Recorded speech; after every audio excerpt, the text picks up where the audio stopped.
하늘의 사랑을 힘입고 오늘 이 땅에 또 살아가고 있습니다. 본래처럼 땅의 것만 찾아 기어 다녔던 우리들이 예수님을 만남으로써 소멸되어 갈 현실, 이 차원의 세계를 넘어 본질의 세계를 보게 해 주신 은혜 감사합니다. 오 주여, 창조하신 모든 만물을 통해서 우리를 가르치고 하늘과 땅의 모든 만물이 하나님을 증거한다고 했습니다. 하나님의 솜씨를 나타낸다고 했습니다. 우리가 발견하고 발명하는 모든 것들이 모두 다 이미 하나님 안에 있었던 것을 응용하고 사용할 뿐임을 우리가 압니다. 그러면서도 우리는 하나님을 잊어버리고 살았습니다. 지혜와 총명의 영을 더하여 주시사 만물 속에 하나님의 솜씨를 보게 하시고 잠시 있다가 사라져갈 모든 만물 속에 영원한 실체를 깨달아 알게 하여 주소서. 우리 주여, 오늘도 하늘의 은총을 입고 십자가 보혈로 구속함을 받은 하나님의 자녀들, 예수의 이름으로 그 은택을 입고 하나님의 사랑으로 들어왔습니다. 사랑을 입는 시간 되게 하시고 주님을 더욱 사랑하는 시간이 되게 하시사 오늘 이 시간에 땅의 것으로부터 이제는 하늘의 것을 공급받는 복된 시간 되게 하여 주소서. 원근각지에 사랑하는 백성들, 이 언약의 날을 기억하게 하시사 마음이 세상에 빼앗기지 않게 하시고 일심으로 주를 향하게 하시사 그리스도의 몸의 완성인 새 예루살렘의 성전을 바라보게 하소서. 구원을 주시는 주님을 찬양하오니 오늘도 보혈의 피로 구속함을 받고 성령으로 새롭게 함을 입은 백성들이 언약의 장소에 모여서 한 몸을 이루었습니다. 주님이 친히 머리 되어 주시사 한 주 동안 살아온 우리의 형편과 처지와 여러 가지 연약한 점을 치유하여 주시고 회복하여 주시고 강건케 하여 주시사 다가오는 또 한 주간의 삶을 믿음으로 이기게 하여 주옵소서. 말씀의 은총을 사모하오니 은혜를 베풀어 주시고 그의 나라와 그의 의를 구하는 심령들마다 생활과 행편과 처지와 모든 연약함에 우리 주님 치유와 은혜로 충만케 채워 주소서. 나라를 사랑해 주시사 하늘 백성의 환경이 흔들리지 않게 하여 주시고 경제를 회복시키시사 우리의 삶에 부족함이 없게 채워 주소서. 복 주시는 주님을 찬양합니다. 연약하고 병들고 소외되며 오늘도 우리의 손길이 미치지 못하는 베들레헴 구석구석 곳곳에 당자처럼 또 나사로처럼 힘들고 어려운 생활과 행편을 하나님의 백성들 속에 헌신과 사랑의 정신을 부어주시사 이 사회 속에 소금되고 빛되게 하여 주소서. 크신 은혜 감사드리오며 주 예수 그리스도 이름으로 간절히 기도하옵나이다. 아멘. 우리 인사하겠습니다. 하나님의 자녀들은 아름답습니다 하고, 하나님의 자녀들은 아름답습니다. 아멘. 아멘. 감사드립니다. 오늘 또 한 해가 다 되고 다음 주는 마지막 달이 되죠. 예.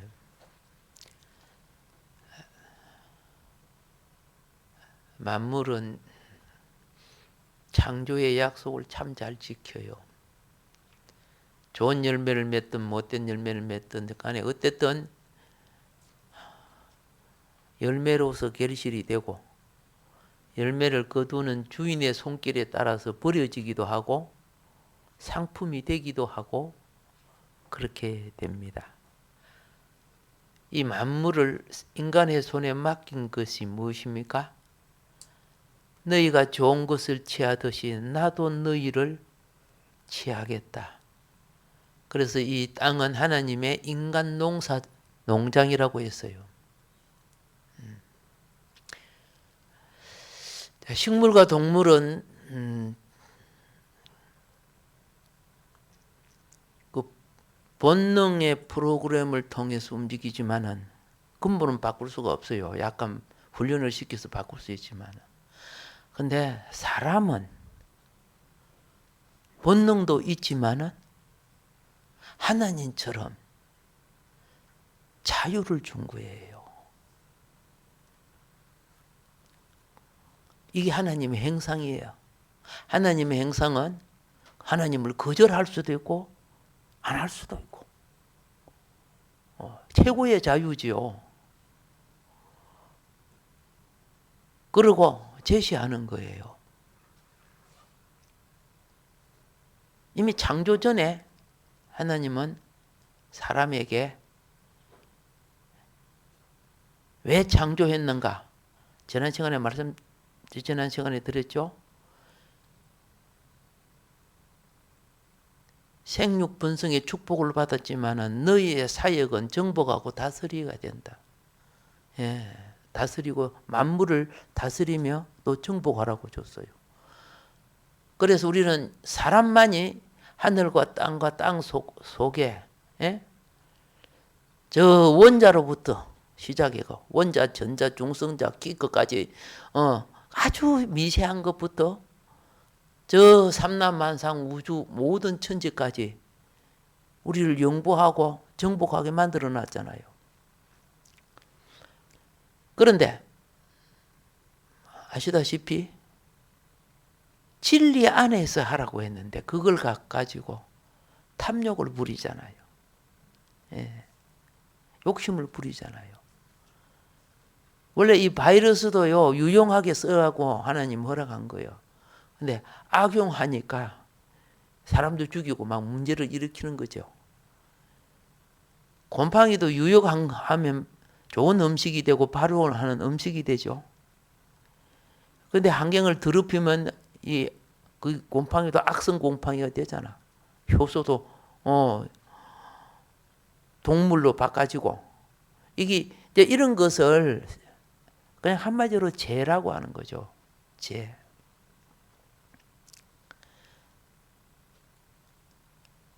그래서 빛이 무엇입니까? 어둠을 물리쳐야 되고 소금이 무엇입니까? 부패한 것을 물리쳐야 되죠. 놔두면 여러분 김장 요새 이제 담습니까?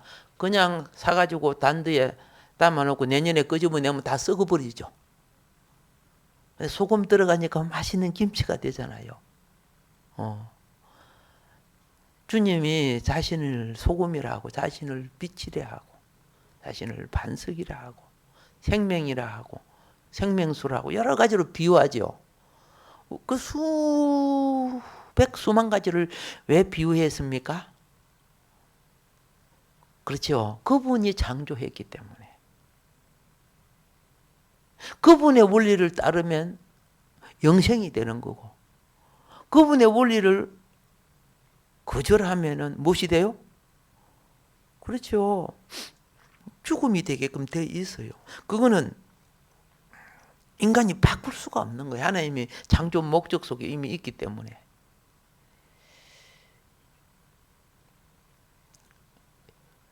인류의 생활도 똑같아요. 진리의 자유를 누려야 될 우리가, 그렇죠, 죄악의 낙을 누리려고 한단 말이죠. 무엇을 자기 권력, 자기 인권, 자기 자유, 자기 언론 이런 것으로 가지고 하나님을 반역하는 일을 하는, 이게 선악과지요. 여러분과 내 마음의 중심에는요, 하나님 중심이 아니면 세상 중심 두 가지밖에 없어요. 에덴 동산에도 그 중앙이 중심이거든요. 생명나무 아니면 선악나무 두 개예요. 그런데 여러분의 오감을 자극하는 것은 선악나무야. 보암직스럽고 모함직스럽고 다 그렇잖아요. 그거 갖고 사기치고 그거 갖고 정치하고 그거 갖고 막 온갖 짓 다 하고 있잖아요. 근데 하나님의 자녀들은 영을 추구하기 때문에 이게 엄청 죄악인 걸 뻔히 보이는 거예요. 그게 물들지 않은 이상은. 근데 그게 퐁 빠져버리면 자기 안에 있는 그 우물이 전체인 줄 착각을 해버리는 거죠. 이 나라가 여러분이 알다시피 참 복된 나라 아닙니까, 사실은요. 그런데 사단도 엄청 역사한 나라예요. 왜 사단이 역사였습니까? 우리나라 선교가 들어와서 선교사를 잡아 죽였잖아요. 이 나라 선교가 들어왔을 때.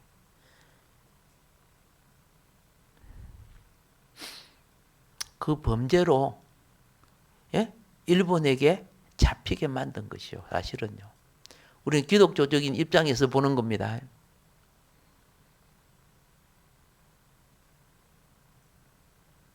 그러나 복음을 받은 이들이 다시 일어나기 시작한 거지요.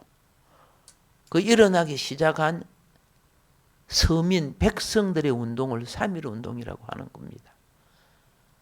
잘 알다시피 1919년 3.1 그 운동이 일어날 때 북한 남한 합해서 동시다발적으로 9개 도시권에서 그것이 시작되어서 1년 동안 지속된 겁니다.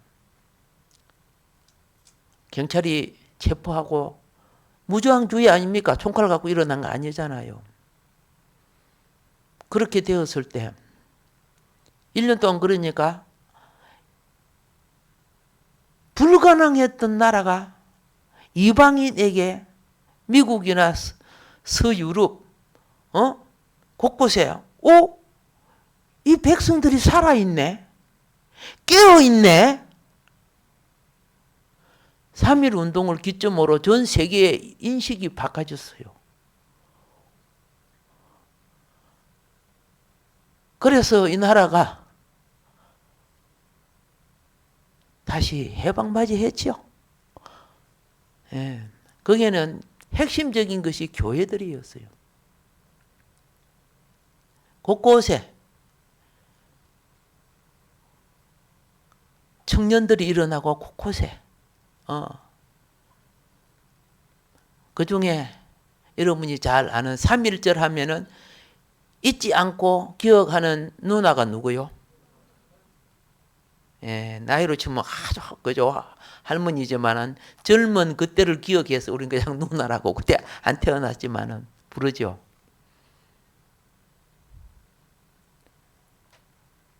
우리가 학교 다닐 때마다 3.1절 하면 유관순 누나를 기억할 수밖에 없잖아요. 그런데 유관순 누나가 기독교인이라고 교과서에서 빼버려. 있을 수 있어요, 없어요? 사단이 이렇게 역사하고 있어요. 사단은요, 성경은 사단을 대적하면 물러간다 그랬어요.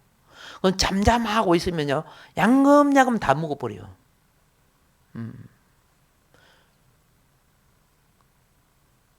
하나님이 책망합니다. 누가 내 종이냐? 저 벙어리들이 내 종이냐? 내 종이 벙어리들이다. 내 백성이 벙어리다 그랬어요. 예. 아무 말 안 하고 가만히 있으니까 오늘 내 하루 밥 먹고 내가 살면 되는 줄 착각하는 거죠.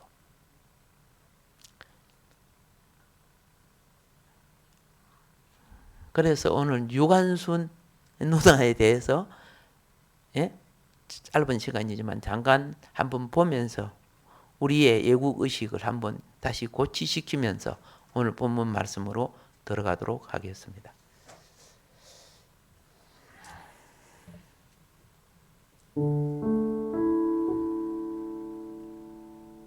선비 출신이었던 유관순 열사의 부친은 일찍 개화 사상을 받아들여 현리의 근대 교육기관을 설립하고 기독교로 개종한 민족주의자였습니다. 1902년 충남 천안에서 태어난 유관순 열사는 이와 같이 기독교 집안에서 자라나 어릴 때부터 총명하고 심지가 굳었습니다. 아이고 어른이고 모두가 배불리 살게 해주세요 라고 기도할 때 유관순 열사는 한국의 잔다르크가 되게 해주세요 라고 빌었다고 합니다. 그녀는 공주에 있는 영영여학교에 다니다가 미감리의 여선교사인 샤프 부인의 추천으로 서울 이화학당에 편입하고 민족주의 교사 아란사가 지도하는 이문회에 가입하여 신앙과 민족 교육을 받았습니다. 이화학당에 들어온 유관순 열사는 말로만 듣던 신학문을 배우는 것은 물론 종교적 배움을 통해 신앙심도 더욱더 깊어져 갔고 그로 인해 삶의 새로운 변화들이 일어나기 시작했다고 고백했습니다. 유관순 열사는 성경 구절을 한 번만 들어도 줄줄 외울 정도로 머리가 총명하였고 성경을 읽다가 어려운 부분들이 나와도 스스로 터득해 나갔다고 합니다. 유관순 열사의 오빠 유우석은 그녀를 이렇게 기억했습니다. 그 시절엔 한글을 반절이라고 했지요. 아무도 권순이에게 반절을 가르치지도 않았는데 그 반절을 혼자 익혀서 성서를 읽더니 외워되지 않겠어요. 재주는 꽤 있었던 것 같아요.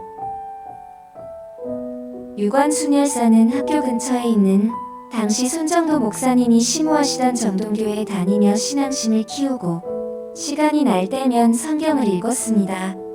그리고 하루도 빠짐없이 교회에 와서 태극기를 가슴에 품고 조국의 독립을 위해 기도하고 기도했습니다.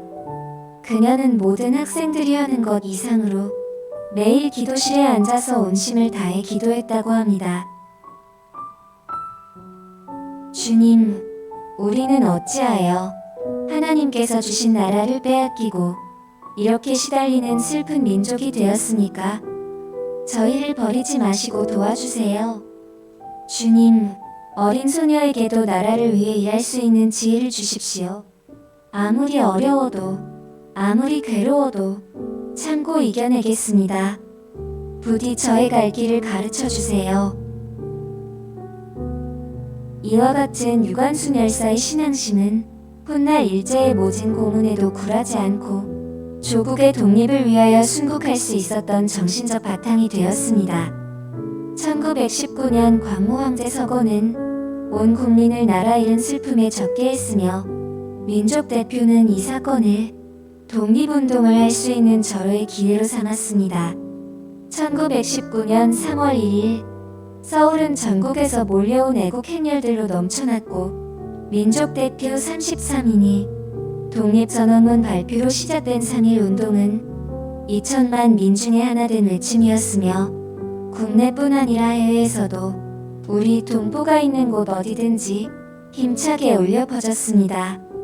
당시 이화학당 고등과 2학년에 재학 중이던 유관순 열사는 3.1 운동이 일어나자 민족과 나라를 위한 기도를 올리고 학생 시위에 참여했고 학교가 휴교되자 고항으로 내려와 아버지와 가족들 그리고 매봉교회 교인들과 함께 만세 시위를 준비하였습니다. 마침내 4월 1일 아우네장터 장날을 기해해 만세 시위가 일어났는데 그는 만세운동을 주도하기 전 생가 뒷산에 올라 함께 거사하기를 약속하는 봉화를 올리며 주님께 이렇게 기도했습니다. 주님이시여, 이제 시간이 임박하였습니다.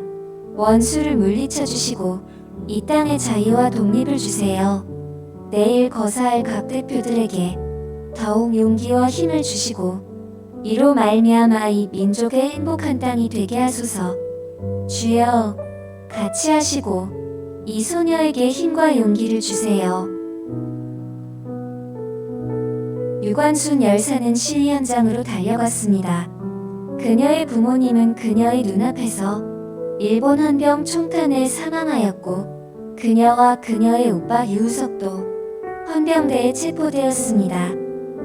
학생의 신분으로 무섭고 험한 일을 당했음에도 그 어떠한 무엇도 그녀를 흔들 수 없었고 일본 경찰들이 둘러싸고 있는 떨리는 상황 속에서도 그녀는 굴복하거나 용기를 잃지 않았습니다.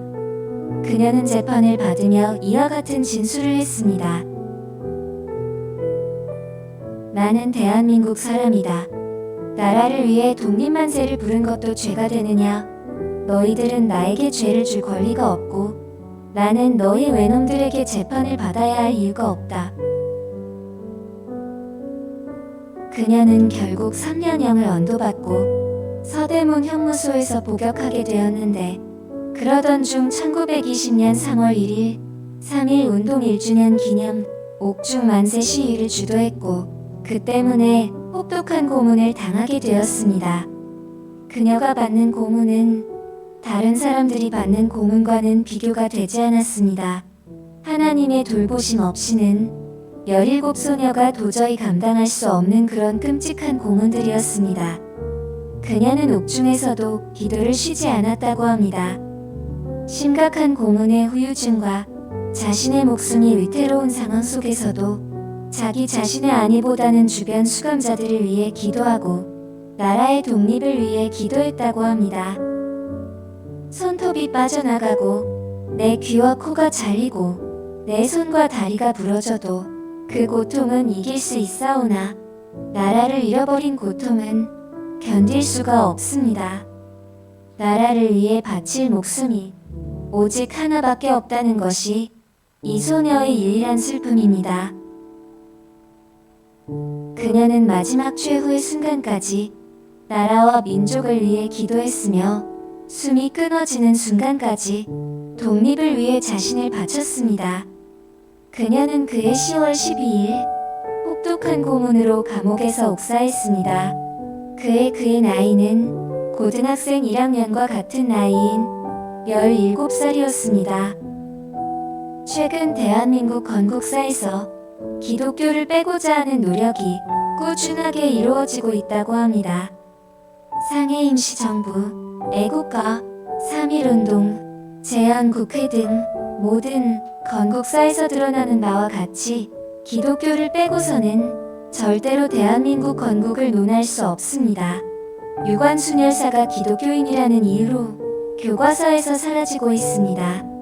최근 출판된 고등학교 한국사 교과서 8권 중 4권은 3.1 운동을 다루면서 유관순 열사에 대한 언급을 삭제했다고 합니다. 3.1 운동에서 대한민국 국민이 가장 먼저 떠올리는 사람은 단연코 유관순 열사입니다. 하루빨리 올바른 역사관이 정립되고 하나님의 만지심이 임하기를 예수님의 이름으로 기도합니다.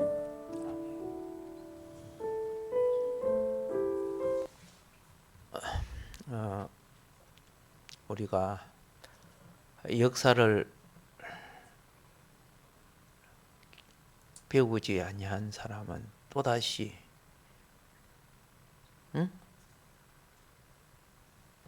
당할 수밖에 없어요. 그 유관순에 대한 부분을 제가 쭉 읽었을 때 그 유관순 시체를 씌운 사람이 아마 쓴 것 같아요.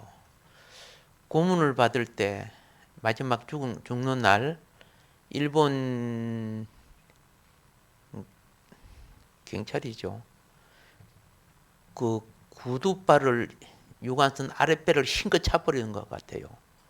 근데 엄청 고통에 비명을 질렀는데 그 안에 아마 아랫배가 터진 것 같아요. 피를 많이 쏟고 그날 밤에 죽었다는 거죠. 예. 그런 기록들을 볼 때 하나님께서 피 흘린 자의 한 알의 미랄 때문에 나라를 사랑해 주시고 다시 건져 주시구나. 그 구두발이 내 아랫배를 찼다면은 내가 어떻게 견뎠을까? 뭐 그런 생각을 하면서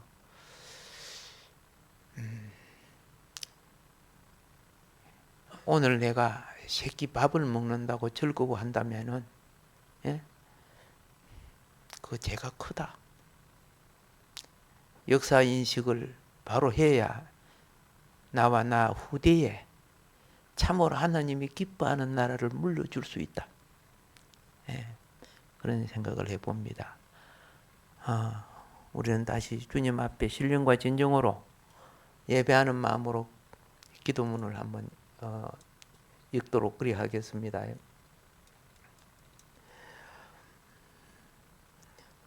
다 같이 시작. 신령과 진정으로 예배하는 기도문. 하나님이 찾으시고 받으시는 예배자가 되기 위해 이 시간 성령의 임재가 임하도록 주님께로 돌이킵니다. 외식을 버리고 참됨을 준행하는 진정한 행위로서 예배에 참여합니다.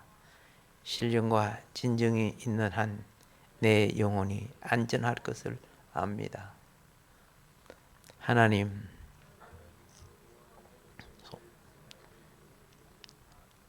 한 주간의 생활 속에서 때로는 믿음을 떠나 세속적 생각과 천박한 감정에 잡혀 영혼과 품성을 오염시켰습니다. 가정과 생활에서 피어나고 자라야 될 인간미를 추하게 만들었습니다. 속된 세상의 유행과 풍습에 물들어 품성의 성화를 상실한 맛을 잃은 소금이 되었습니다. 품격을 상실한 저신으로 인해 선행으로 나아야 될 복음의 영광을 가렸습니다.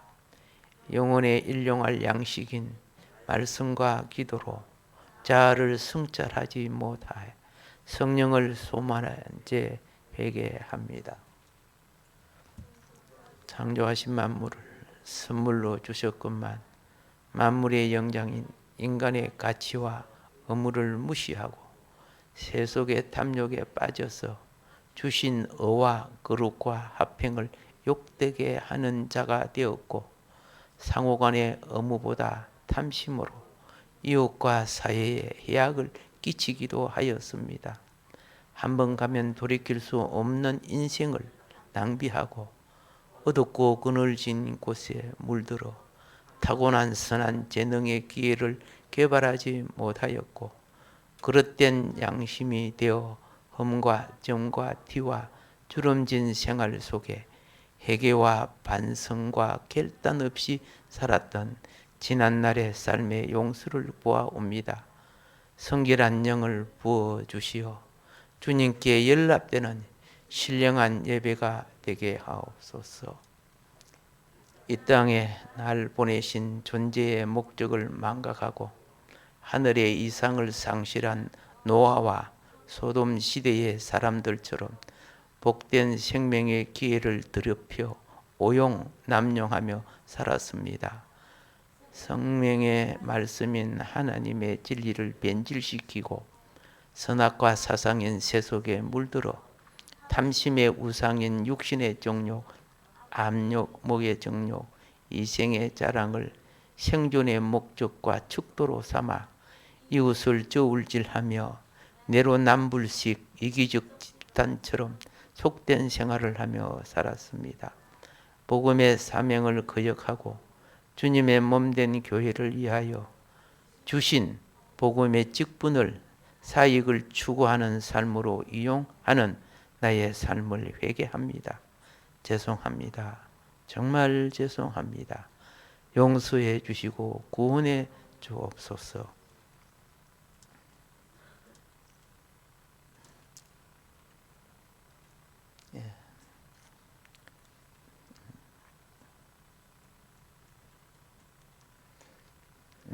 이걸 끝으로 주 안에서와 그의 힘의 능력으로 강건하여지고 마귀의 관계를 능히 대적하기 위하여 하나님의 전신갑주를 입어라. 우리의 씨름은 헬과 육을 상대하는 것이 아니요 통치자들과 권세들과 이 어둠의 세상 주관자들과 하늘에 있는 악의 영들을 상대함이라. 그러므로 하나님의 전신갑주를 취하라. 이는 악한 날에 너희가 능히 대적하고 모든 일을 행한 후에 서기 위함이라 하였건만 악한 권세와 짜가여 주의 나라의 원수가 된 죄를 용서하여 주시기를 간구합니다.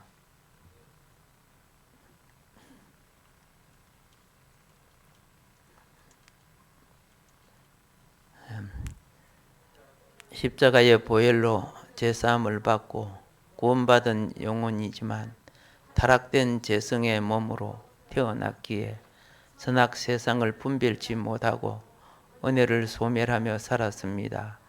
성령이여 내 영혼을 채우사 회복하게 하소서. 말씀과 기도와 찬양과 실전이 되살아나 부정이 씻겨지고 치료되며 양육되고 강건하여 하나님의 성령을 소멸하지 않는 주관이 되게 하소서. 참된 회개로서 용서와 화해가 이루어지게 하시고 심령의 성령의 임재를 체험하게 하소서. 주의 보혈과 은혜로 자아의 고집된 영과 위선의 영과 거짓되고 미혹된 영을 제거하여 주시고 거룩과 평강과 헌신과 부활의 안식이 있는 예배가 되게 하옵소서. 예수님, 나의 심령 안으로 들어오셔서 나의 심령 안으로 들어오셔서 나의 주인이 되어 주소서. 나의 주인이 되어 주소서. 내 안에 계신 하나님, 내 곁에 계신 하나님, 나와 얼굴을 맞대고 계신 하나님, 성령으로 충만케 하소서. 성령으로 충만케 하소서. 매일매일 나로 주의 인자하신 말씀을 듣게 하소서. 주의 말씀이 발의 등이 되고 길의 빛이 되게 하소서. 하나님 사랑합니다. 하나님 사랑합니다. 아멘, 아멘. 주 예수 그리스도의 이름으로 하나님 아버지. 아멘. 오늘 말씀의 핵심은 이겁니다. 다 같이 읽어볼게요. 십보라는 모세에게 아들을 낳아 주었습니다. 모세는 아들의 이름을 게르솜이라 지었습니다. 모세가 말하기를 내가 이방 낯선 땅에서 이방 타국 나그네 식객 사람이 되었다고 했기 때문이었습니다. 모세가 첫 아들을 낳고 난 뒤에 자기 신세, 자기 삶, 자기 인생을 아들 이름에다가 딱 붙여놨어요. 게르솜은 자라면 나 이름을 왜 이걸로 지었지 아마 그렇게 생각할 수 있겠죠. 모세가 두 아들을 낳았는데 여기 보면 여기 아이 하나 있죠. 이제 상징적으로 이제 그림을 그려놨습니다. 첫 아들 게르솜을 낳았는데 내가 타국에서 나그네 되었다. 이제 이런 의미죠. 하나님은 결혼한 가정에 자녀를 주심으로 그 결혼을 축복하시는 거 아닙니까? 그래서 이걸 뭐라고 하냐면 자식은 생명 기업이에요. 자식은 무슨 기업? 생명 기업이에요. 그래서 이 생명 기업이 자식을 통하여 자신을 확대하고 개성시키는 겁니다.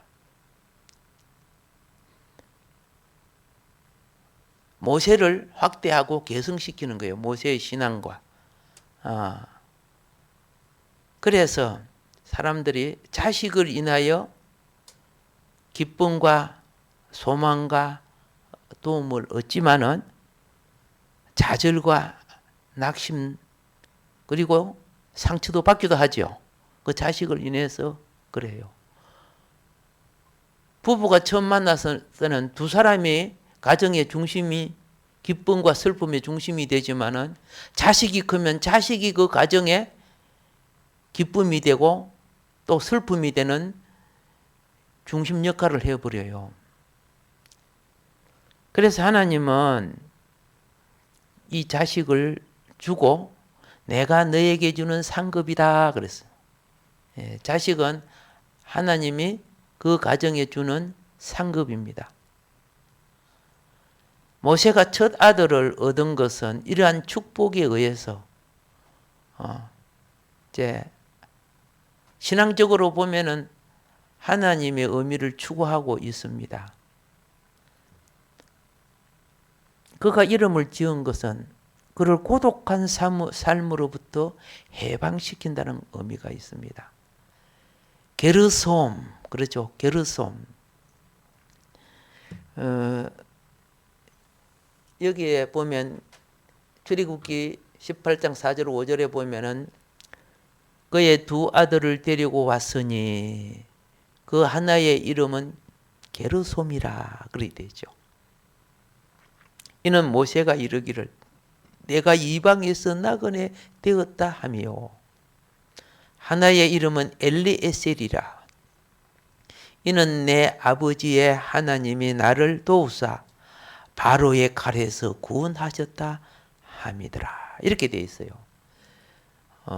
모세가 도망을 가 있어도 굉장히 불안한 삶을 살았지요. 바로가 끝까지 모세를 추적하고 찾았으니까. 자, 이 엘리에셀은 나중에 또 그죠? 출애굽기 18장 되면 구체적으로 하겠습니다만은 엘리에셀은 나의 하나님이 도우셨다는 그런 의미가 되죠. 첫 아들 게르솜을 낳은 후 모세가 큰 위로를 받았습니다.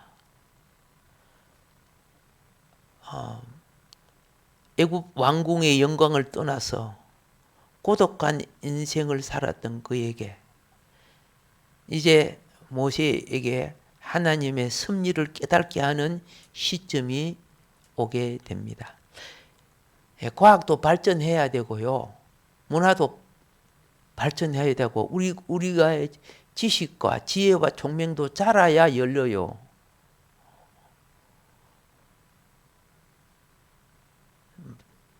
성경도 똑같은 겁니다.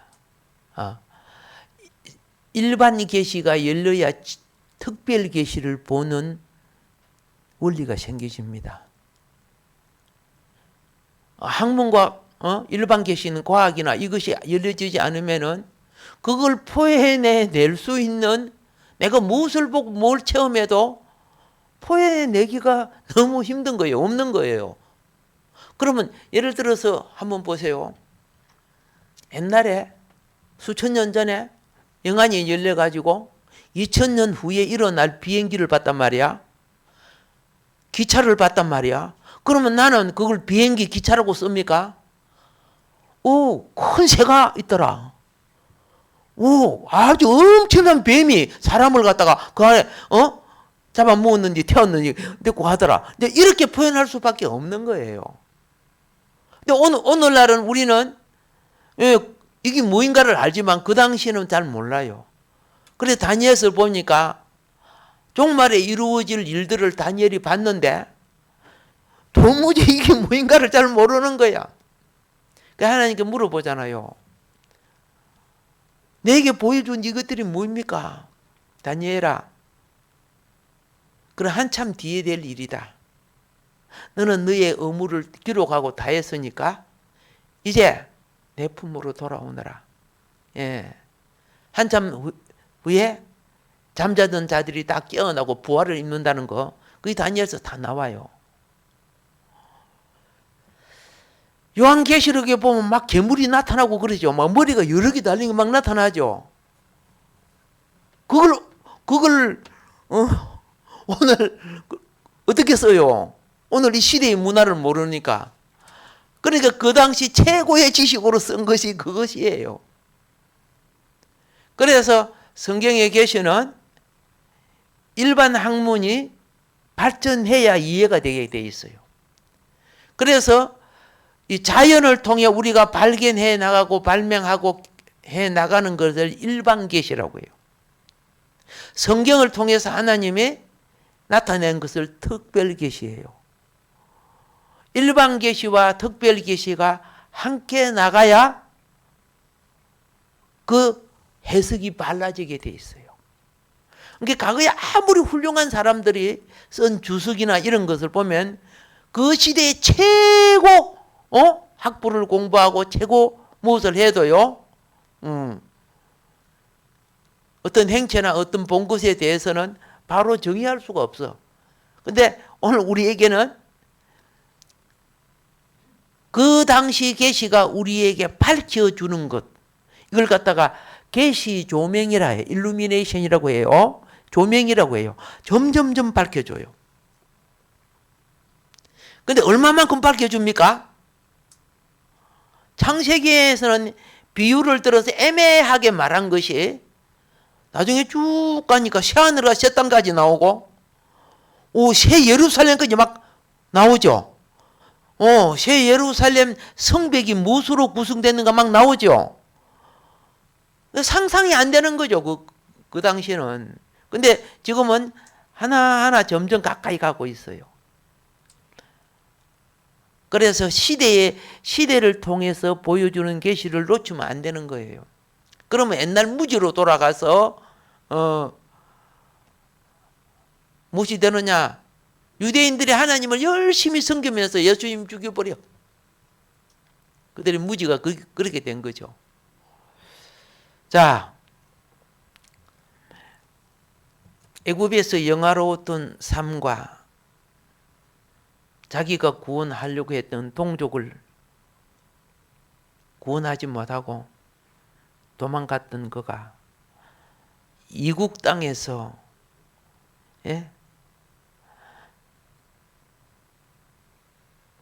고독한 삶을 살 수밖에 없습니다. 믿음으로는 하나님이 나를 돕는 분임을 알지만은, 그리고 결혼을 하고 가정을 가졌지만은 왕자의 삶에 비하면은 참 초라하잖아요. 굉장히 초라합니다. 그런데 하나님이 힘들어할 때마다, 오늘 제목이 뭐예요? 게르솜을 주시고 또 엘리에셀을 주시고 생활의 환경에 새 전환점을 밝혀주시는 거죠.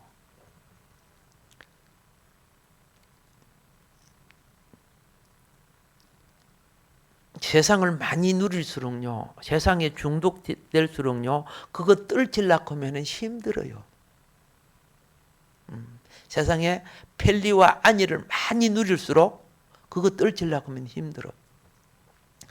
제가 울산에 있을 때 연예인들이 가끔 이제 자기의 삶을 펼치지 못하고 그냥 울산 이쪽으로 이제 와가지고 사는 분들이 있었어요. 근데 연예인 시대에 잘 나갔던 그 썸썸이라든가 그런 사치 있잖아요. 거기에 물들어 있기 때문에 비들져서라도 그렇게 살아야 사는 줄로 착각하는 거야. 그러니까 그들이 나중에 다가오는 고통은 얼마나 크겠어요.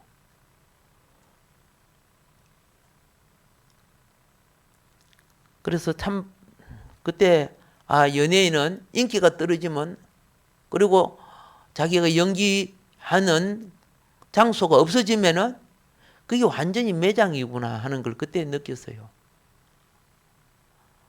오늘 몇몇 스타들 나오지만 그 뒤에는 눈물을 머금는 떨어지는 그런 분들이 참 많아요. 그 연예인 목회자들도 많잖아요. 나하고 같이 공부했던 분들도 있고, 그런 분들을 참 바로 저기구나 하는 그런 것들을 이제 봅니다. 물론 이제 믿음 생활을 통해서 자기를 회복하고 또 다시 인생을 살아나가는 것, 이런 것이 감사하지만은, 인간이 자녀를 생산한다는 것은요, 보편적으로 그건 생물학적 관계 속에서 우리는 뭐 볼 수밖에 없지만은, 신앙적인 관점 속에서는요, 하나님이 예정하신 인간 추수 때를 준비하는 겁니다. 예. 이걸 갖다가 종말이라고 하죠. 종말. 예. 가을이 되면은, 자, 초가을 되면 배를 거두지, 그죠? 그 거두고 난 뒤에는 그 다음에 뭐 합니까? 과일 거두죠. 우리는 1년 한 해를 살면서 시작의 씨 뿌림과 과정의 자람과 그리고 나중에 종말의 결실을 해년 해마다 보고 사는 거예요. 이 농사 방법 아닙니까? 그것이 내가 너희를 거두기 위한 방법이다. 어느 짐승이 그런 걸 배우면서 갑니까? 아니죠. 자, 그래서 종말의 시기가 올 때까지 우리는 또 그 다음 차원을 살아야 돼요. 거기 생명을 영원으로 이끄는, 이걸 갖다가 다른 말로 구원이라고 하는 거죠. 구원. 구원할 생명들을 구속하는 사역을 위해서 하나님은 자신의 종들을 필요로 했다고 말입니다.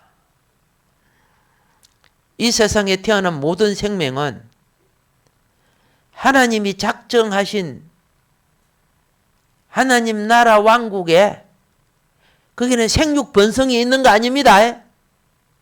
예. 거기에서는요, 그 나라의 기준에 이르는 자가 들어가는 곳이요. 그렇기 때문에 하나님의 작정하신 수를 채우기까지 이 땅은 그 목적을 이루어 가야 돼요. 생육 번성하면서 양육하면서 키워나가야 되는 것입니다.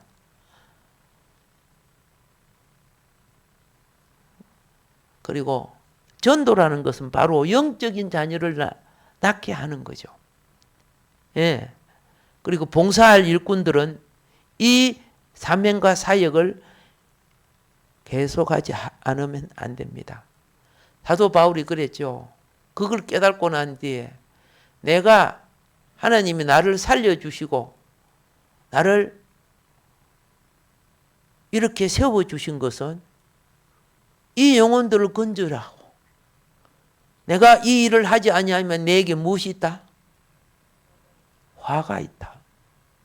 잘 알았던 분 아닙니까?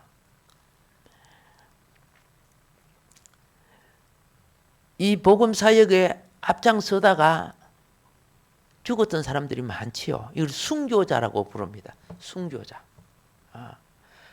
나는 주의 일 열심히 하다가 죽었는데 내 인생도 젊음도 청춘도 누리지 못하고 남들처럼 얼마든지 내가 믿지 않고 살았으면 누렸을 텐데 누리지 못하고 가버린 인생들이 억울해요? 안 억울해요? 억울하잖아요.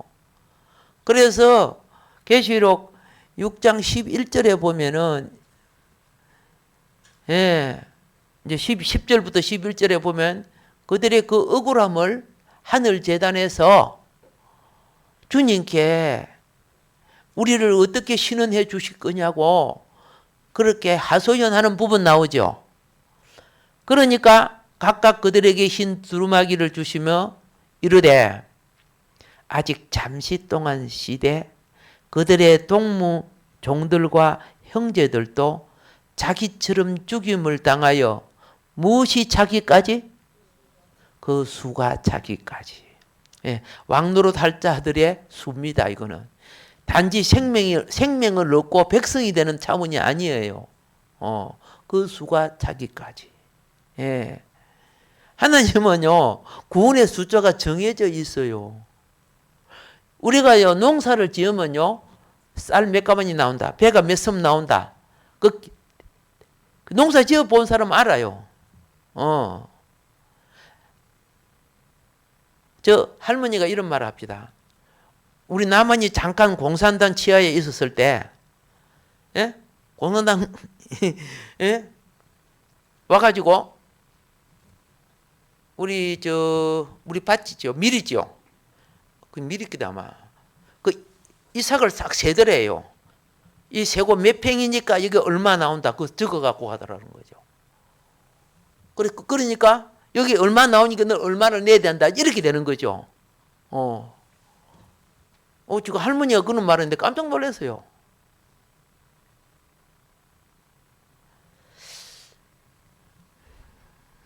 다행히도 넘어가지 않아서 이렇게 산 거죠.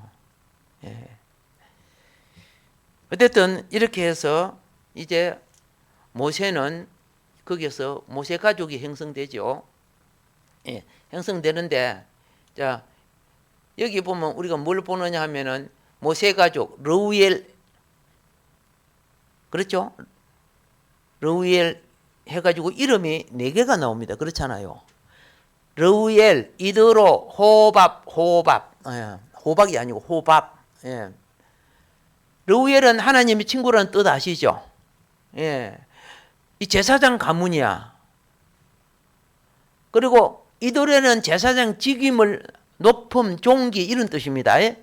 이드로란 것은 제사장의 칭호를 하나님의 존귀한 일꾼, 사역자라는 뜻으로 이드로로 부르고요. 그 다음에 호밥은 르우엘의 아들입니다. 제사장으로서 르우엘의 아들이에요. 예. 그러니까 여기 모세 아내 이름이 뭐예요? 예. 모세 아내 이름이 십보라인데 십보라는 르우엘의 손녀가 되는 거죠. 호밥이 아버지가 되는 겁니다. 예. 참고해 주시고요. 그래서 십보라하고 모세하고 결혼해가지고 게르솜을 낳고 엘리에셀을 낳았습니다. 게르솜은 지금 설명할 거고 엘리에셀은 출애굽기 18장에 가가지고 설명할 거니까 여기 점선으로 표시를 했습니다. 자, 그러면 이제 가속을 조금 더 이해해 보도록 하겠습니다. 하나님이 광야에다가 그랬죠. 미디안 광야에 모세를 정착하게 한 것은 하나님의 섭리에 의해서 계획된 겁니다. 모세는 자기가 살기 위해서 도망쳤지요. 예. 근데 하나님은 알아요. 네 도망가봤자 요리밖에 안 간다. 예. 물고기를 다루는 사람들, 짐승을 다루는 사람은요, 요게 쫓으면 어디로 간다는 거 다 알아요. 그것들이 어디로 간다는 거. 자, 그래서 모세는 피신을 했지만 하나님이 피신처를 준비해 두신 겁니다. 장차 해야 할 큰 사역을 위해서 여러분이 알다시피 모세는 나일강 아그밥이 되어야 될 아기였죠. 반드시 죽어야 될 자였어요. 그런데 특이하게 모세가 살아나죠. 나일강 아그밥이 안 되고. 왜 살렸어요? 쓰시려고. 필요해서. 그래서 애굽이라는 왕궁에서 세상 영화를 맛보고 누리게 만들었어. 40살까지. 모세 마음은 그래도 믿음이 있었지요. 어머니 요게벳으로부터 젖가슴 교육을 받았기 때문에 그 말씀이 속에 살아있었어. 노예로 고생하는 저 백성이 너의 백성이다. 애굽의 태양신이 너의 신이 아니야. 여호와가 너의 신이야. 너의 하나님이야. 자, 구체적인 것은 아니지만은 그래도 가물가물한 신앙 가지고 살았어. 그런데 그가 광야에 딱 와서 살다가 보니까 애굽의 그 화려한 모든 것 다 사라졌지요. 그래서 그때 모세가 느낀 것이 인생 무상. 인생 무상. 아무리 하루에도 지나가고 나면 덧 없다. 인생 무상을 체험하게 하는 거죠. 우리도 그렇잖아요. 우리 인생이 안개 같고 신기루 같다고 고백하잖아요. 때가 되면 그래요. 여러분 지금 되게 젊은 것 같지? 10년 후에 봐요. 아무리 꿈이 나도 요 나이 든 거 보여. 50년 후에는 요 지팡이 잡고 있는 것도 모를까? 아니면 그렇죠. 인생 무상. 뭐 한때 뭐 즐겁고 뭐 스타가 되고 뭐 에드블룬처럼 붕 떠가 있을지 모르지만은 그렇지 않습니다. 그래서 뭘 깨달아요? 내 영혼이 이 땅 흙에서 나와서, 우리 다 흙에서 나온 거 아닙니까? 다 흙에서 나온 거 먹고 살고 있잖아. 맞죠? 그래서 흙에서 나온 몸을 가지고 징검다리 인생 살다가 가야 돼요. 잠깐 살다가 가야 돼요. 시편에 보면은 그 인생이 눈 끔뻑, 잠시 눈 끔뻑 순간이라 그랬어요. 예. 제가 가수원에 살아봐서 뭘 느낀 줄 아세요? 봄이 되면 꽃이 막 가수꽃이 피어요. 그 꽃이 그렇게 아름다워. 그런데 꽃이 핀다고 다 열매 됩니까? 아니더라고요. 많은 꽃이 떨어지더라고요. 그런데 많은 꽃이 떨어졌는데도 또 열매는 또 조락조락 핀 것들이 많아. 열매가 된다고 다 추수가 됩니까? 아니야. 많이 또 열매가 떨어져요. 인생도 그래요. 주님 안에 붙어 있으시기를 바랍니다. 예. 주님에게 붙어 있는 이들은 목적을 향하여 나가는 삶을 사는 거예요. 모든 열매의 씨는 영혼을 상징하는 거고 생명의 자리를 상징하는 거야.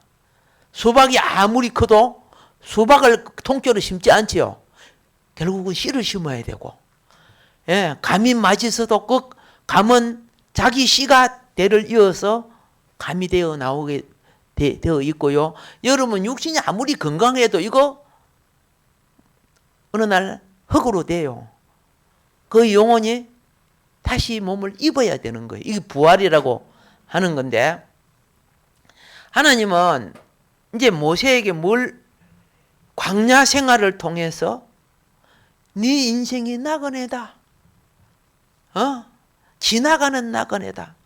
너는 목적을 향하여 가기를 준비하라. 오늘 내가 잘 먹고 출세하고 잘 살고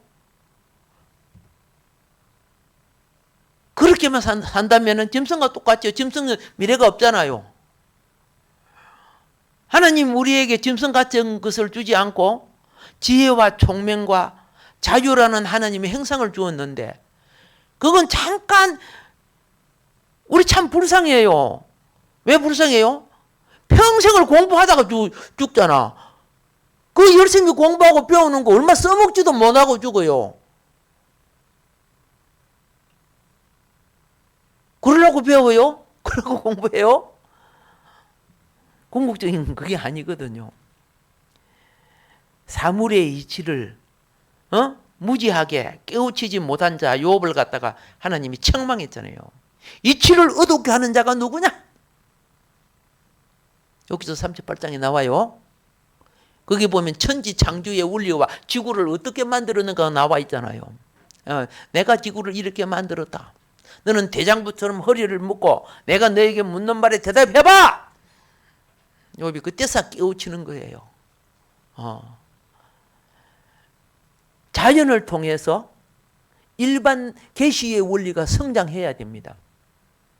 예. 신앙을 통해서 하나님의 관계가 발라져야 됩니다. 그래야 주님의 말씀이 발에 등이 되고 길에 빛이 되거든요. 자, 미디안 땅에서의 생활에 있어서 역경과 가난을 그런 먼저 경험합니다. 애국 궁정에 그죠? 왕들의 그 왕족들이 그 풍성한 생활 속에 그가 비록 광야에 제사장 집에 있지만 그 굉장히 빈곤하고, 그리고 제사장 집에 가면요 제한이 얼마나 많은 줄 아세요? 그거 못 먹습니다. 그 옷 입으면 안 됩니다. 예배하는다 어디 가면 안 됩니다. 제한이 너무 많으니까 막 스트레스도 받겠죠. 그래서 세상 세력인 왜 그걸 경험하게 한 줄 아시죠? 에덴의 풍성함을 아담이 사단에게 짐으로 넘겨줘 버렸잖아요. 넘겨줬어요. 그래서 누가복음 시험장에 보면은 사단이 예수님께 이야기합니다. 네 내한테 절하면 그 주권 내한테 넘겨줄게. 그럽니다. 이거는 원래 내 거 아니거든. 그래 내가 이렇게 가졌어. 네 나한테 저러면 넘겨줄게. 그래 유혹했죠. 오늘 이 맹의 주권 부귀 받으려고 하나님의 자녀들이 사단 앞에 절하는 자들이 얼마나 많은 줄 아세요? 그런데 예수님이 받았어요? 네게 절하는 게 아니야. 사탄아 물러가라.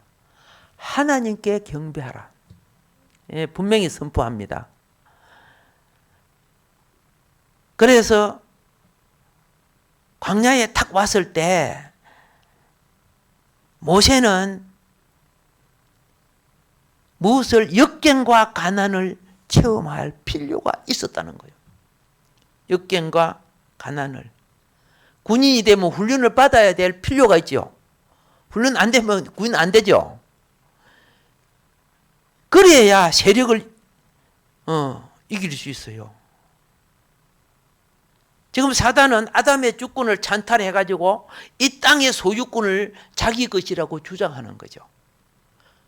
그래서 각 나라가 권력만 잡으면 자꾸 남의 거 빼앗아가려. 땅 따먹기 하고 경제도 빼앗아가고 주권도 빼앗아가려고 하는 거예요. 아니면 고성능 원자 특허등 만들고 공갈치고 내 돈 내놔 이런 식으로 깡패짓도 하고 하잖아요.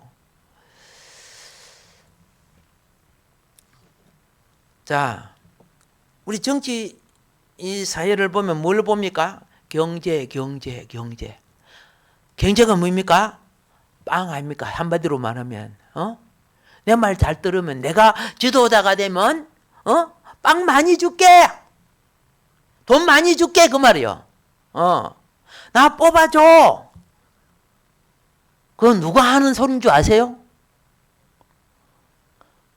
예수님이 40일 광야에서 굶주렸을 때 탁 나타나가지고 네가 하나님의 아들이거든. 네 그 능력 갖고 돌로 떡을 만들어라. 그러면 잘 먹고 잘 살 거 아니냐. 그랬잖아요. 돌이 뭐입니까? 진리예요. 하나님의 말씀을 가지고 기복신앙을 만들어버려. 내 욕망 채우고 내 목적 이루고. 그런 기독교가 하나님 나라를 가져올 수 있을까요? 없는 거예요. 정치도 그렇고 교회도 그러면은 결국은 마귀가 준 빵 때문에 신앙생활하고 사는 것밖에 안 되는 거예요. 예수님 자신이 진리의 반석 아닙니까?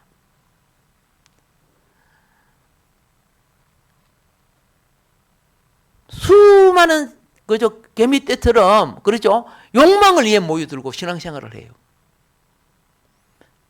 요 껍질 벗고 영의 날개를 달기를 바랍니다. 시작은요, 땅의 것을 구하는 기복이었지만은, 그렇죠?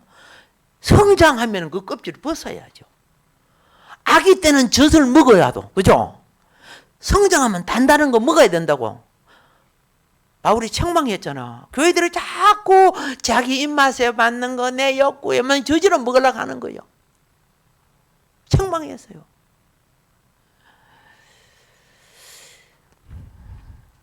모세가 이 과정을 통과할 필요가 있었어요. 예. 왜 통과할 필요가 있는지 아세요? 모세만 통과하는 게 아니야. 모세가 이끌어낸 유대 민족도 통과를 해야 되는 거예요. 오늘날 교회도 그걸 통과를 해야 되는 거예요.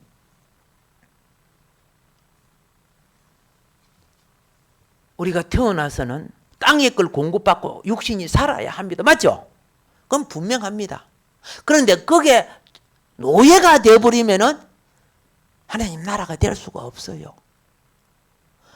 그래서 여러분 보세요. 땅의 것으로 나일강 물 마시고 나일강의 소산으로 나일강의 고기와 모든 수많은 과일 나왔죠. 음식들 나와서 그것으로 배 채웠던 이들을 싹 끄집어내요. 이게 출애굽이에요. 앞으로 이제 할 것입니다만은. 그리고 난 뒤에 나일강 물 안 줬어요. 나일강 애굽의 그 풍요한 소상 안 줬어요. 안 주니까 막 불평하고 그랬잖아.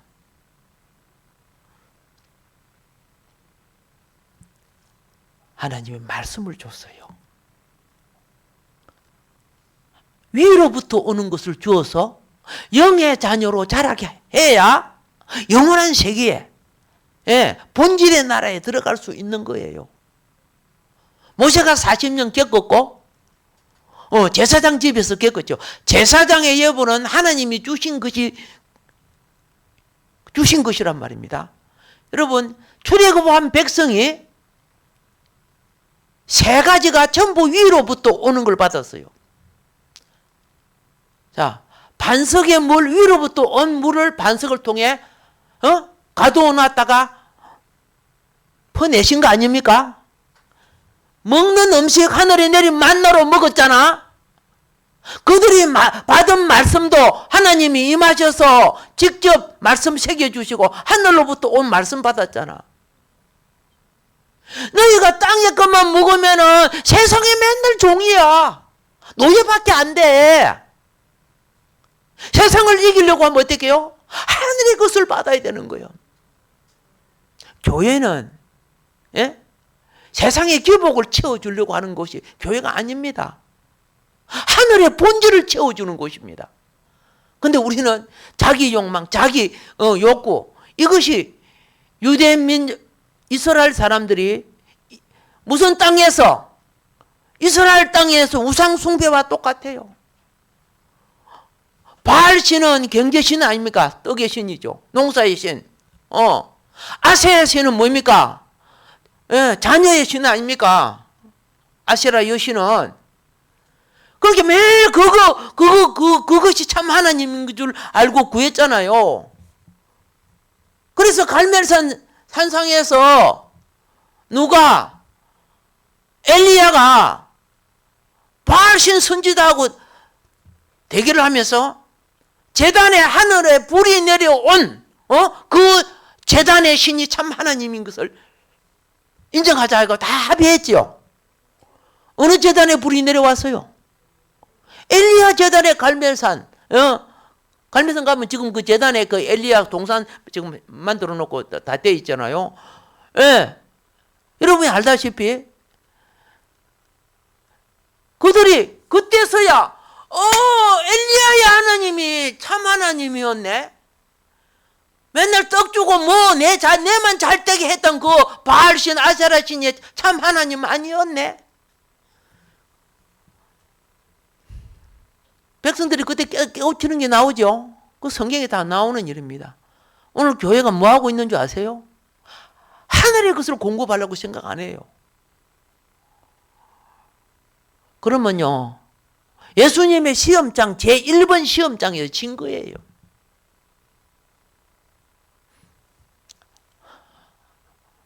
아시아 7교회 가면요, 그 교회들이 얼마나 큰 줄 몰라. 중세 교회인데 얼마나 큰지 몰라. 그런데 그 교회가 전부 시체 전시 교회예요. 해교도 산하에 전부 지배받고 허물어진 기둥만 둥둥둥 남아있어요. 무슨 교회? 시체 전시. 전시하는 곳이야 그거. 너가 이렇게 망했다. 이래. 뭐 때문에 망했어요? 화려하고 잘 나갈 때 그들은 자신의 욕망을 누리려고 했잖아요. 그 나라와 의하고 상관이 없어요. 이스탄불에 가면은 세계적인 건물 자체가 박물관이야. 박물관. 박물관이 뭡니까? 다 죽은 거 전시하는 거 아닙니까? 지나간 거. 근 1500년 역사를 가지고 있는 소피아 교회. 소피아 성당이죠. 난 몇 번 갔지만 너무나 마음이 아파. 예배를 거기서 드릴 수 있어요? 없어요. 그 앞에 이슬람의 블루 모스크가 떡 전체하죠. 바란 너들은 다 죽었다. 이런 식으로 지금 그 맞은편에 이슬람 블루 모스크가 탁 있고 하나님의 교회는 그렇게 죽어 있어요. 이 시체 전시하는 거야. 죽은 교회 전시하는 거야. 얼마나 경제적으로 그들이 풍성했는데 금 조각을 가지고 모사이크를 해놨어요. 가서 보면 다 나와요. 그거는 금칠이 아닙니다. 금 덩어리 조각을 갖다 박아가고. 그래서 우리는 이 땅에 부귀 영광 돌리고 삽니까? 왜 하나님이 썰어버리는 줄 알아야죠. 마지막 주께서 찾으시는 교회가 되고 하나님 백성이 되기를 주님이 축복합니다. 하나님, 그러므로 세상에 이제 뭐예요? 나그네라는 걸 알아야 돼요. 나그네 되는 거. 우리 다 같이 합심해서 한번 기도합시다. 주여.